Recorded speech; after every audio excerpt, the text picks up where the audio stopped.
A cook helps an elderly woman in a snowstorm. The next day, a millionaire pilot appears and surprises. The wind howled through the narrow streets of Boston like a wounded animal that night, carrying with it the kind of cold that seeps into your bones and stays there. Snow fell in thick, relentless sheets, blanketing Tremont Street in a silence that felt almost sacred. It was the kind of evening when sensible people stayed home, wrapped in blankets with warm cups of tea, watching the storm through frosted windows. I stood at the door of Bella's Kitchen, my little restaurant tucked between a dry cleaner and an accounting firm, watching the last traces of daylight fade into a gray-white oblivion. The closed sign had been turned hours ago, and the last customer had hurried out into the storm at 6 o'clock sharp, anxious to beat the worst of what the weatherman had promised would be a historic nor'easter. My name is Sarah Mitchell, and I've owned Bella's Kitchen for 7 years now. It's not much to look at from the outside, just a modest storefront with red checkered curtains and a hand-painted sign that's seen better days. But inside, it's warm. It's home. Or at least, it was supposed to be. The truth I carried that night, heavy as the snow accumulating on the awning, was that Bella's Kitchen was drowning. Not in a flood of customers, I wish that were the problem, but in debt. Medical bills from my mother's final years, repairs the building desperately needed, ingredients that kept getting more expensive while my prices stayed frozen because I couldn't bear to charge my regulars more than they could afford. The bank had sent another letter that week. The word foreclosure seemed to leap off the page in bold, unforgiving letters. I wiped down the counter for the third time, procrastinating the moment when I'd have to step out into that storm and make my way to my small apartment 6 blocks away. The warmth of the kitchen, the smell of the evening's pot roast still lingering in the air, the soft glow of the lights. I wanted to hold on to it all a little longer. That's when I saw her. At first, she was just a shape in the storm, a darker shadow against the swirling white. I thought perhaps it was a trick of the light, or maybe a trash bag blown against the storefront by the wind. But then the shape moved, and I realized it was a person, an elderly woman, hunched against the cold, standing directly in front of my restaurant. She wore what I can only describe as layers of mismatched clothing, none of it adequate for a Boston snowstorm. A thin jacket that might have once been blue, a skirt visible beneath it, and on her feet, canvas shoes that were already soaked through. Her gray hair whipped around her face in the wind, and even through the glass I could see her trembling. My heart clenched. Without thinking, I rushed to the door and threw it open, the cold hitting me like a physical blow. "Ma'am!" I called out, my voice nearly lost in the wind. "Ma'am, please, come inside." She turned toward me slowly, as if moving through water. Her face was pale, her lips tinged with blue. Her eyes, a startling shade of green even in the storm's dim light, held a distant, confused quality that made something in my chest tighten. "Come inside, please," I said again, stepping out into the snow to reach her. "You'll freeze out here." If you're enjoying this story so far, I'd really appreciate it if you could hit that like button and subscribe to the channel. It helps me share more stories like this one with you. She didn't resist, as I gently took her arm and guided her toward the warmth of the restaurant. She moved mechanically, as if her body knew what to do, but her mind was somewhere far away. Once inside, I quickly locked the door behind us and led her to the booth nearest the kitchen, where the residual heat from the oven still lingered. "Let me get you something warm," I said, already moving toward the kitchen. "Coffee? Tea? Are you hungry?" She didn't answer. She simply sat there, staring at her hands, which were red and chapped from the cold. I noticed she wasn't wearing gloves, and her fingers trembled as they lay folded in her lap. I returned moments later with a thick blanket I kept in the back office and draped it around her shoulders. Then I hurried to make hot chocolate, not coffee. Something told me she needed the comfort of chocolate and sugar more than caffeine, and heated up a generous portion of the beef stew I'd made that day. As I worked, I studied her reflection in the stainless steel of the kitchen equipment. She was probably in her 70s, with delicate features that suggested she had once been quite beautiful. There was something refined about her bone structure, the way she held herself even in her obvious confusion and cold. Her clothes, while worn and dirty, had once been quality items. I could tell from the fabric of the jacket, the style of the skirt. "Here we are," I said gently, setting the hot chocolate and stew before her. This will warm you right up." She looked at the food with those distant green eyes, then slowly picked up the spoon. Her hands shook as she brought it to her lips, but once she tasted the stew, something shifted. She began to eat with more purpose, as if her body was remembering what it needed, even if her mind was elsewhere. "What's your name?" I asked softly, sitting across from her. She looked up at me, and for a moment I saw a flicker of something, fear, perhaps, or frustration. Her mouth opened, then closed. She set down the spoon and stared at it. "I don't," she began, her voice soft and cultured, with the faintest tremor. "I don't remember." My heart broke a little. I'd seen enough news reports, read enough articles, to recognize the signs. Alzheimer's, dementia, or one of those cruel diseases that steal a person's memories, leaving them adrift in a world that no longer makes sense. "That's okay," I assured her. "You don't have to remember right now. You're safe here, and you're warm. That's what matters." She returned to her stew, and I sat with her in comfortable silence, watching the storm rage outside. The snow was coming down so hard now that I could barely see across the street. The weather report had been right. This was going to be a bad one. As she ate, I gently tried again. "Do you know where you live? Is there someone I can call for you?" She shook her head slowly, and I saw tears beginning to form in her eyes. I was supposed to be somewhere. There was something important. "But I can't remember." "It's all right," I soothed. "We'll figure it out. First, let's get you warm and fed." She finished the stew and both cups of hot chocolate I made for her. Color was beginning to return to her cheeks, and the terrible shaking had subsided, but I could see exhaustion settling over her like a heavy cloak. I pulled out my phone, intending to call the police non-emergency line, but the screen showed no signal. The storm must have taken out a cell tower. I tried the restaurant's landline, but it was dead too. "Well," I said, more to myself than to her, "looks like we're stuck here for a bit." Part of me knew I should be worried about getting home, about the restaurant, about this stranger I'd brought into my place of business. But looking at her, wrapped in my blanket, her eyes finally showing some peace as the warmth and food did their work, I felt only a deep sense of rightness. If you're finding this story touching, please consider subscribing to the channel and hitting that like button. Your support means the world to me. I made up a makeshift bed for her in one of the larger booths, using all the blankets and tablecloths I could find. She lay down without protest, and within minutes she was asleep, her breathing deep and even. I sat at the counter, watching her, and found myself thinking about my own mother. Mom had been a force of nature, vibrant, sharp, always 3 steps ahead of everyone else. When the dementia started, it was like watching a light slowly dim. By the end, she didn't know who I was. She'd look at me with those confused eyes, so similar to this stranger's, and ask when her daughter was coming to visit. I wiped away a tear, angry at myself for the self-pity. Mom's medical bills had helped bury Bella's kitchen financially, but I'd never regretted a penny spent on her care. She'd sacrificed everything to raise me alone after Dad left, working 3 jobs to put me through culinary school. The least I could do was make sure she was comfortable at the end.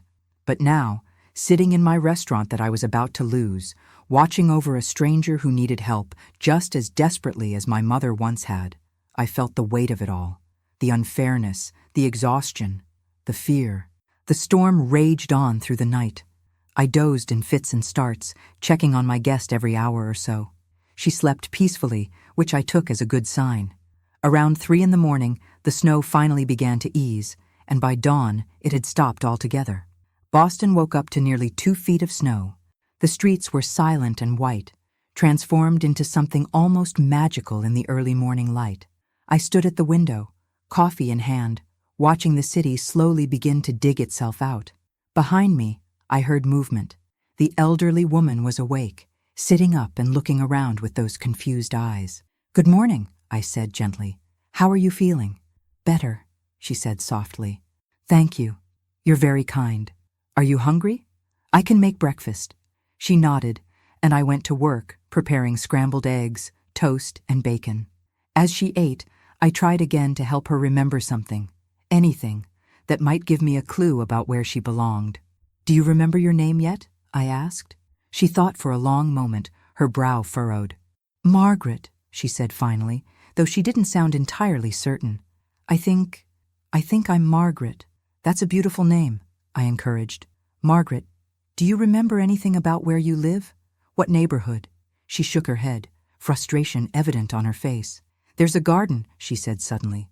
A large garden with roses, and a piano. I play the piano. Her face brightened slightly at this memory, but then the confusion returned. But I don't know where. I was about to try another question when there was a loud knocking at the door. Through the glass, I could see a man, tall, probably in his mid-40s, with dark hair graying at the temples. He wore an expensive-looking coat and had the bearing of someone used to being in command. Behind him were 2 police officers. My heart raced. Had I done something wrong by keeping her here? Should I have tried harder to contact authorities? I unlocked the door and the man burst in, his eyes scanning the restaurant frantically. When his gaze landed on Margaret, his face transformed, relief, joy, and something like anguish all washing over him at once. "Mom!" he cried, rushing toward her. Margaret looked up at him, and I saw recognition flicker across her face, though it seemed uncertain, like she was grasping at something just out of reach. "Mom, thank God," the man said, kneeling beside her booth and taking her hands in his. "I've been searching everywhere. We've been looking for 3 days. 3 days. She'd been missing for 3 days." He looked up at me, and I saw tears in his eyes that were the same striking green as Margaret's. "Thank you," he said, his voice breaking. "Thank you for taking care of her." One of the police officers stepped forward, professional but kind. "Ma'am, we'd like to ask you a few questions about how you found Mrs. Ashford." Mrs. Ashford. So that was her name. I told them everything, how I'd seen her outside in the storm, brought her in, kept her safe and warm through the night. The officers nodded, taking notes, while the man, who I learned was named David Ashford, never let go of his mother's hands. If you're moved by this reunion, please take a moment to like this video and subscribe. It really helps me continue sharing these stories with all of you. "She has Alzheimer's," David explained once the police had finished with their questions and radioed that Margaret had been found safe. "It's been getting worse over the past year. She wandered away from her care facility 3 days ago. We've had search teams, the police, volunteers. Everyone's been looking." He turned to his mother, his voice gentle. "Mom, you scared us. Do you remember? Do you remember leaving Meadowbrook?" Margaret's expression was troubled. "I had to. There was something I needed to do. Something important." She looked at her son, and her eyes filled with tears. "But I got lost, David. I couldn't remember where I was going." "It's okay, Mom," he said, his own voice thick with emotion. "You're safe now. That's all that matters." He turned back to me, and there was something in his expression I couldn't quite read. Gratitude, certainly, but something else, too. Something like awe. "Most people would have just called the police and left it at that," he said. "But you stayed with her, kept her safe, fed her." He glanced around the restaurant, taking in the humble space. "You gave her comfort when she needed it most." "Anyone would have done the same," I said, though I wasn't sure that was true. "No," David said firmly. "They wouldn't have. Believe me, I know." He stood up, still holding his mother's hand. "I want to do something for you, please, to thank you for what you've done." I shook my head. "That's not necessary. I'm just glad she's safe. Please," he insisted. "There must be something. Anything." I was about to refuse again when the morning mail slot rattled and several envelopes fell to the floor. Among them, I spotted the distinctive logo of Boston First National Bank. Another letter, no doubt another reminder that time was running out for Bella's kitchen. David saw where I was looking. He was perceptive. I'd give him that. "Is everything all right?" he asked gently. And maybe it was exhaustion, or the emotion of the morning, or just the weight of carrying it all alone for so long, but I found myself telling him. Not everything, but enough. About the restaurant struggling, the debt, the bank's threats. "I'll lose it by the end of the month if I can't come up with the back payments," I heard myself saying.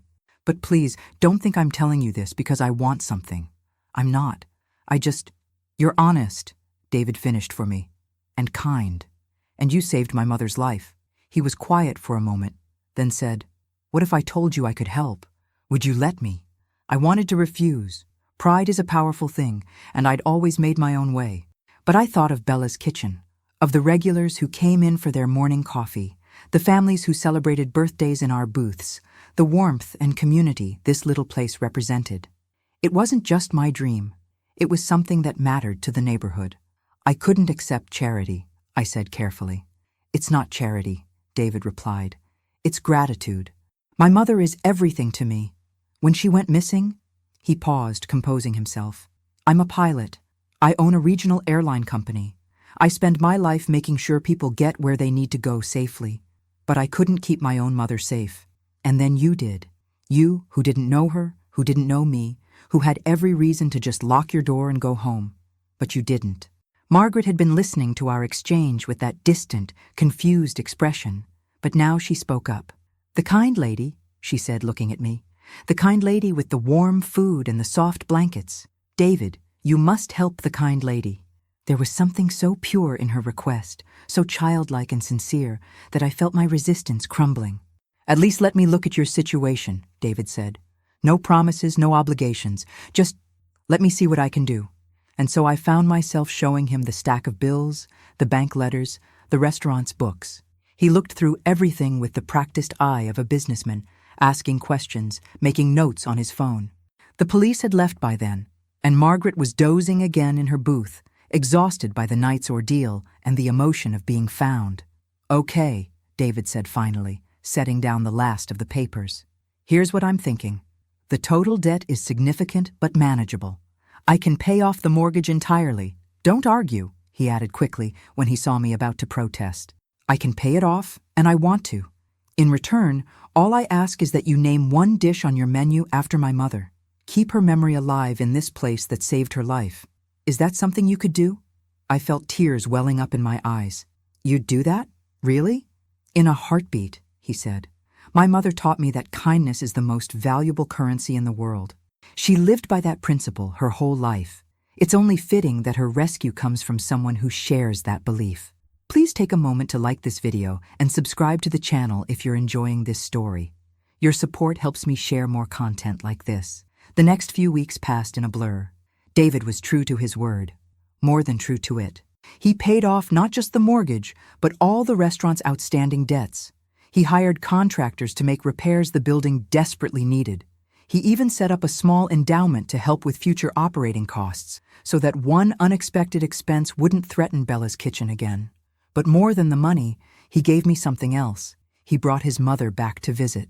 Margaret had good days and bad days, as people with Alzheimer's often do. But on her good days, David would bring her to the restaurant.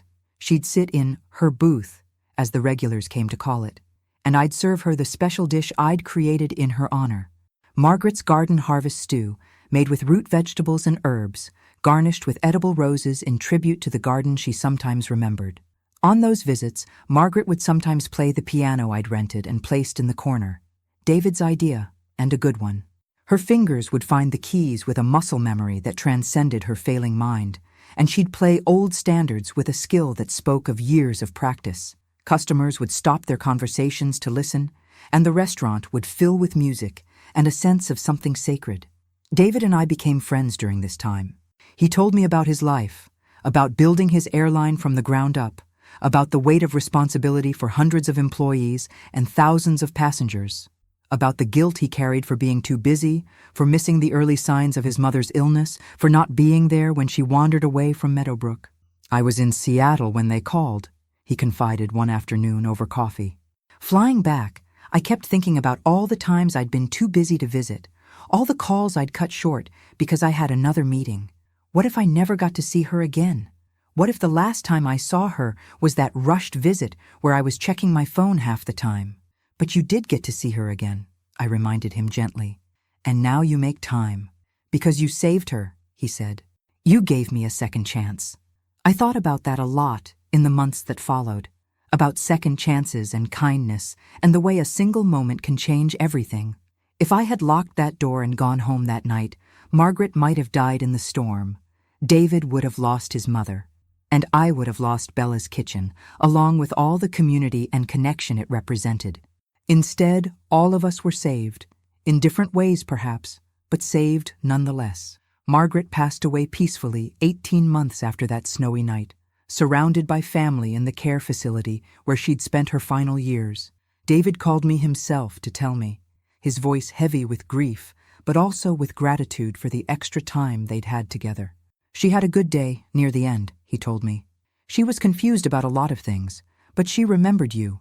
She remembered the kind lady with the warm food who helped her when she was lost. She asked if we could go to the restaurant one more time. The funeral was beautiful, a celebration of a life well lived, full of music and roses and stories of Margaret's kindness to others. I attended along with several of my regulars, all of us wearing roses in her honor. Afterward, at the reception, David pulled me aside. "I have something for you," he said, handing me an envelope. Inside was a deed, the deed to the building that housed Bella's kitchen, now in my name. "David, I can't," I started, but he held up a hand. "Yes, you can," he said firmly. "You already saved my mother. This is just me making sure that what you built, this place that saved her, never has to fight to survive again. So you can keep doing what you do, being kind, feeding people, creating community." I cried then, deep, grateful tears for the second chance I'd been given, for the friendship that had grown from one snowy night, for the reminder that kindness, even when it costs us something, is never wasted. Today, 5 years later, Bella's kitchen is thriving. Margaret's booth still sits by the kitchen, marked with a small brass plaque that tells her story. Her portrait hangs on the wall, a photo from her younger days, vibrant and smiling. And every day, I serve Margaret's garden harvest stew to customers who've come to love both the dish and the story behind it. David visits often, usually bringing his teenage daughter, Margaret's granddaughter, who's learning to play the piano just like her grandmother did. They sit in Margaret's booth, and I serve them stew, and we remember the woman who brought us all together. Sometimes, on snowy evenings when I'm closing up the restaurant, I think about that night, about the shape I saw in the storm, the decision to open the door, the choice to offer warmth and food and shelter to a stranger who needed help. If this story touched your heart, I'd be so grateful if you'd subscribe to the channel and hit the like button. Sharing these stories helps spread kindness in the world. I think about how easy it would have been to look away, to tell myself it wasn't my problem, to lock the door and go home. And I think about everything I would have missed, the friendship with David, the impact on the restaurant, the knowledge that I made a difference in someone's life when it mattered most. But more than anything, I think about Margaret herself, about the woman she was before the disease took her memories, cultured, kind, musical, someone who had touched countless lives with her generosity, about the woman she became in her confusion, vulnerable, lost, afraid, and about the universal truth her story represents, that any of us could be her someday, lost and confused, and hoping that a stranger will choose kindness. The restaurant business is still hard. There are still bills to pay, still competition from bigger places with better locations. But Bella's Kitchen isn't just surviving anymore. It's thriving, a testament to the power of community and compassion. I've trained my staff to always be aware of our neighborhood, to watch out for people who might need help. We have a policy now. If someone looks like they need a meal and warmth, we provide it, no questions asked. It's my way of honoring Margaret's memory, of paying forward the incredible gift David gave me. Last winter, on the anniversary of the night I found Margaret in the storm, David and I held a special event at Bella's Kitchen. We called it Margaret's Legacy, a Night of Kindness. All proceeds went to the Alzheimer's Association, and we offered free meals to anyone in need. The restaurant was packed, with paying customers, with people who needed a warm meal, with friends and family and strangers who'd heard Margaret's story and wanted to be part of something meaningful. As I looked around that night, at the full tables and smiling faces and the snow falling gently outside the windows, I felt my mother's presence. She'd taught me to cook, yes, but more importantly, she'd taught me to care, to see people, to help when help was needed. I think she would have been proud of what Bella's Kitchen has become. Not just a restaurant, but a place where kindness is served alongside every meal, where strangers become friends, where the lost can find warmth, where second chances are always on the menu. David gave a speech that night, standing in front of Margaret's portrait. "My mother used to say that we're all just one bad day away from needing help," he told the crowd. "She said the measure of a society isn't in its wealth or power, but in how it treats its most vulnerable members. Sarah embodied that principle when she opened her door to a confused, cold stranger in a snowstorm. She didn't know who my mother was. She didn't know if she'd be repaid. She just knew someone needed help, and she had the power to give it. He paused, his voice thick with emotion. That's the legacy my mother left, and it's the legacy this restaurant continues every day. So when you eat here, know that you're not just enjoying a meal, you're participating in an act of kindness that ripples outward in ways we can't even measure. The crowd applauded, and I saw more than a few people wiping away tears. But what struck me most was looking around and seeing my regulars. The elderly couple who come in every Sunday after church, the construction workers who grab breakfast before their shift, the single mom with 3 kids who sometimes needs an extra side dish by mistake, all of them nodding in agreement. They knew. They'd experienced it. Bella's kitchen wasn't just mine anymore. It belonged to all of us. As the night wound down and the last guests filed out into the gentle snowfall, David helped me clean up. It had become a tradition between us, these moments of quiet companionship after big events. She would have loved this, he said softly, looking at his mother's portrait. All of it. The restaurant, the community, the kindness. This is exactly the kind of thing that would have made her happy. Tell me about her, I said. Tell me what she was like before. And so he did. He told me about Margaret Ashford, renowned piano teacher who'd taught music to 3 generations of Boston children. About the woman who'd volunteered at homeless shelters every Thanksgiving, who'd created a scholarship fund for underprivileged students, who'd opened her home to foster children when David was young, teaching him that family was about love, not blood.